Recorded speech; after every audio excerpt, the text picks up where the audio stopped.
What you can also do is add in favorite icons or fave icons on your sites so that whenever you actually open up a site on your address on the tab right here on the top, you see an icon that you actually upload. So to do that, for example, I'm going to go around and take this site right here. So to set the favorite icon or fave icon, you need to go around onto the settings right here.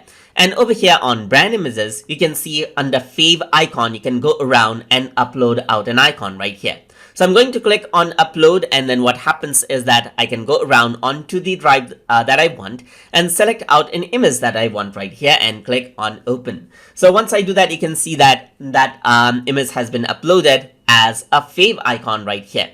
So now I'm just going to close this and click on publish, and what happens is that it'll be publishing it right here. So let me just click on publish right here, and it's publishing the site. And now if I were to go around over here on to view the published site, it opens out that site right here, and on the top you can see this little icon right here. So that is the fave icon right here, which gets displayed over here on the top, as you can see. So that is how you can set fave icons inside of Google Sites. So hope you guys learned something as always.